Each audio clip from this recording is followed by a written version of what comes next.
ধানমন্ডি ৩২ নম্বর বাড়িতে ভাঙার সময় নেতৃত্ব দেওয়ার কারণেই তার বাড়িতে আগুন দেওয়া হয়েছে বলে মন্তব্য করেছেন জনপ্রিয় কন্টেন্ট ক্রিয়েটর নুরুজ্জামান কাফি।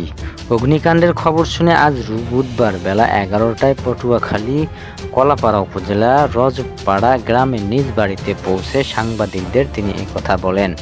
কাফি বলেন, তিনি যেহেতু ৩২ নম্বর ভাঙার সময় নেতৃত্ব দিয়েছেন, সেখানে ছিলেন, এই কারণেই তার বাড়িতে আগুন দেওয়া হয়েছে। এ সময় নিষিদ্ধ ঘোষিত সংগঠনের সদস্যদের প্রতি ইঙ্গিত করে এই কন্টেন্ট ক্রিয়েটর বলেন, আগামী ৭ দিনের মধ্যে এই ঘটনার সমাধান এবং বাড়ি পুনর্নির্মাণ না হলে তিনি রাজপথে দাঁড়াবেন।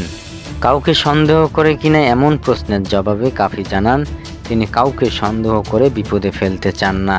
এ সময় সরকারকে ব্যর্থ দাবি করে তিনি বলেন, সরকার যদি না পারে তাহলে দয়া করে ক্ষমতা ছেড়ে দিয়ে চলে যাক। একটা বিপ্লবী সরকার গঠন করে তারপরও দেশ চলুক।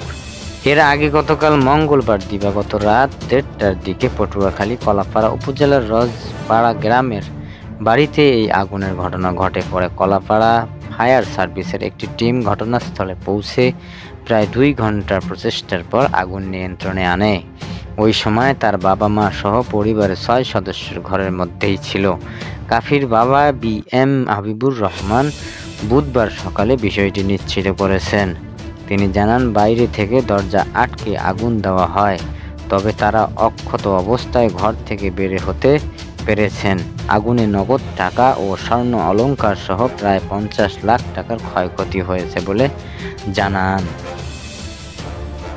এ বিষয়ে অতিরিক্ত পুলিশ সুপার অপরাধ প্রশাসন আহমেদ মঈনুল হাসান জানান, বিষয়টি পুলিশ বিভাগ অবগত রয়েছে, তবে এখন পর্যন্ত পুলিশের কাছে কোনো লিখিত অভিযোগ দেওয়া হয়নি। এটা নাশকতা নাকি দুর্ঘটনা সেটি নিয়ে পুলিশ তদন্ত করছে।